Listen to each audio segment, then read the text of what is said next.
PTI के आजाद अरकान की पकड़ धकड़ का सिलसिला जारी। शहबाज गिल ने अमेरिका में बैठ के बड़ी पेशगोई कर दी है। पार्टी के मजीद लोग पार्टी छोड़ के दीगर जमातों में जाने के लिए तैयार बैठे हैं। शहबाज गिल ने यह बड़ा दावा कर दिया है। नून लीग और पीपल्स पार्टी चित भी अपनी और पट भी अपना, इस पर तैयारी मुकम्मल कर ली गई है।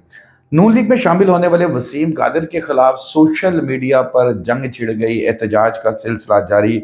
लाहौर से एक और बड़े इंतहाई मोतबर रुकन असम्बली जो है वो भी तहरीक इंसाफ छोड़ने के लिए तैयार है। वो कहाँ जाते हैं इस पर भी बात करेंगे। और जमात इस्लामी ने बड़ा सरप्राइज दे दिया। सबसे पहले बात करते हैं जी, जमात इस्लामी के कराची के अमीर जो है वो नईम उल हक साहब जो है, उन्होंने एहतजाजन अपनी सीट छोड़ दी है सिंध असम्बली की। उनका ये कहना है कि वो हार चुके हैं, उनको वोट कम पड़े थे। तहरीक इंसाफ के जो उम्मीदवार थे उनको ज़्यादा वोट पड़े थे, और उन्होंने कहा कि वो इतने कम ज़र्फ नहीं है कि हारी हुई सीट पे जो है वो जाके वहाँ पर बैठें। इसलिए उन्होंने ये बड़ा क्लियरली कह दिया है कि प्रेस कॉन्फ्रेंस करके कि वो वहाँ पर नहीं जीतेंगे। तहरीक इंसाफ के आज़ाद उम्मीदवार जीते हैं तो इलेक्शन कमीशन उनका नोटिफिकेशन जारी करे। ये बड़ा एक समझे कि वार किया है नईम उल हक साहब ने इस वक्त इलेक्शन कमीशन के ऊपर, कि उन्होंने अपनी जीती हुई सीट जो है वो छोड़ दिया। अब आप देखिए कि मेरा ख्याल है कि बहुत कम ऐसा होता है पाकिस्तान की सियासत के अंदर, कम अज़ कम कि कोई बंदा जो है वो जीत भी जाए और अपनी सीट छोड़ दे। शहबाज गिल साहब के हवाले से मैंने बात की कि शहबाज गिल साहब इस वक्त पाकिस्तान में मौजूद नहीं है, लेकिन पाकिस्तान की खबरें वो दे रहे हैं।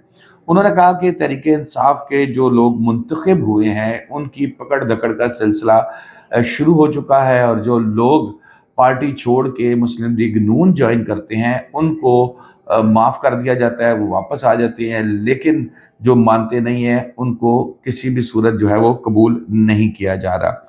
फिर साथ ही वो कहते हैं कि मज़ीद 3 से 4 लोग जो है वो पार्टी छोड़ देंगे, जो आज़ाद की हैसियत से पीटीआई की जो है वो सपोर्ट के साथ जीते हैं। लेकिन मेरा अंदाज़ा ये है कि तकरीबन ये तादाद 12 के करीब है। 12 से 13 ऐसे लोग हैं नेशनल असम्बली के अंदर जो पार्टी जो जीते हैं, जो जिन्होंने अपनी सीट जीती है और वो पार्टी छोड़ने का प्लान कर रहे हैं, वो राब्तों में है। लाहौर की एक अहम शख्सियत भी इसके अंदर मौजूद हैं, जिन्होंने बुज़ुर्ग सियासतदान जिन्होंने लाहौर से इलेक्शन जीता, उनके हवाले से भी अफवाहें ये चल रही हैं कि वो भी एक प्रेस कॉन्फ्रेंस करने जा रहे हैं, जिसमें वो पाकिस्तान मुस्लिम लीग नून या पाकिस्तान पीपल्स पार्टी दोनों में से किसी एक जमात के साथ जो है वो शामिल हो जाएंगे। इसी तरह जैसे मैंने बताया कि वसीम कादिर साहब जो इलेक्शन जीते थे रोहेल असगर साहब के मुकाबले पे, ये पहले नून लीग से थे, फिर छोड़ गए टिकट ना मिलने पे, फिर दोबारा पीटीआई ने इनके ऊपर इत्मीनाद किया, टिकट दी,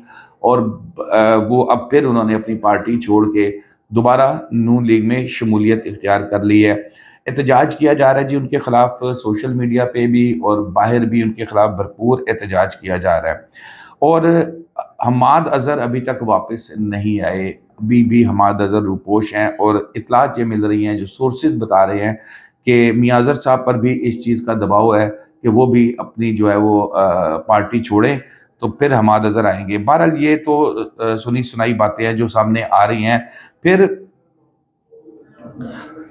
पार्टी ने ये फैसला किया है तहरीक इंसाफ ने कि जो लोग जीतने के बाद पार्टी छोड़ रहे हैं, इनके घरों के बाहर भरपूर एहतजाज किया जाएगा और वहाँ जाके डेरे लगाए जाएंगे। लेकिन दूसरी तरफ हुकूमत की जानिब से भी ये भरपूर तैयारी हो चुकी है कि अगर किसी के घर को ब्लॉक करने की कोशिश की, कोई एहतजाज किया, तो उससे जो है वो सख्ती से निपटा जाएगा। और इसकी एक दो मिसालें भी जो है वो सामने आई हैं। नून लीग और पाकिस्तान पीपल्स पार्टी, जैसे मैंने आपको कहा था कि वो चित भी अपनी और पट भी अपना, इस पर काम शुरू कर दिया है। ये कहा जा रहा है, एक तो ये प्रपोजल है कि जी 2.5 साल के लिए दोनों जो है वो पार्टियां अपना अपना वज़ीर आज़म दें। फिर एक तजवीज़ ये भी है, क्योंकि मुस्लिम लीग नून फ़िलहाल वज़ारत उज़्मा छोड़ने के लिए किसी सूरत तैयार नहीं है, उनका राइट भी है, 78 के करीब सीटें उनके पास हैं, पीपल्स पार्टी की 54 सीटें हैं, तो ज़ाहिर है ज़्यादा सीटों का जो है वो होता है। लेकिन यहाँ पर तो मसला सिर्फ ये है कि किसी भी तरीके से پی ٹی آئی کو ناکام کیا جائے۔ تو جو ڈبل گیم کر رہی ہے پیپلز پارٹی، وہ یہ گیم کر رہی ہے کہ جب پرائم منسٹر کے لیے انتخاب ہوگا تو وہ شہباز شریف صاحب جو کہ مسلم لیگ نون کے ممکنہ امیدوار ہیں ان کو ووٹ دیں گے، اور اس کے بعد اٹھیں گے اور اپوزیشن کے بینچوں میں چلے جائیں گے۔ اچھا، اب جب وہ اپوزیشن کے بینچوں میں چلے جائیں گے تو اس سے کیا ہوگا کہ پھر وہی کہ چلو نون لیگ بھی حکومت میں آ گئی ہے، اپنی اپوزیشن بھی لے کے آ گئے، اور پی ٹی آئی کو بار کرنے کی ایک کوشش کی جائے گی۔ پی ٹی آئی کے جو لوگ ہیں، ظاہر ہے انہوں نے بھی کوئی نہ کوئی جماعت جوائن کرنی ہے، جو دیکھیں گے اس میں وہ کون سی جماعت جوائن کرتے ہیں اور پھر ان کا کیا سٹیٹس بنتا ہے وہاں پر۔ لیکن ابھی یہ پلان بن رہا ہے کہ اگر نون لیگ حکومت میں آئے گی، جیسے کہ پلان یہی ہے کہ نون لیگ آئے گی تو پیپلز پارٹی ووٹ بھی دے گی، اور پھر اپوزیشن لیڈر بھی اپنا کھڑا کرے گی، اور پھر اگر 2.5 سال والی ڈیل ہوتی ہے، 2.5 سال والی، تو پھر اس سچویشن کے اندر 2.5 سال بعد نون لیگ اپوزیشن میں بیٹھے گی، اور پھر چاروں طرف جو ہے وہ موجیں ہی موجیں ہو جائیں گی۔ نون لیگ میں شامل ہونے والے وسیم قادر کا، جیسے میں نے آپ کو بتایا کہ ان کے گھر کے باہر احتجاج کا سلسلہ جو ہے وہ شروع ہوا، اور ان کے اوپر کافی لوگ جو ہے وہ احتجاج کیا ہے، پھر اس کے بعد پولیس نے بھی جا کے ان احتجاجیوں کو جو ہے وہ ڈسپرس کیا ہے، ان کو لاٹھی چارج وغیرہ کیا ہے۔ تو دوستو، اب تک کے لیے اتنا ہی، شاداب ریاض کو اجازت دیجیے، اللہ حافظ۔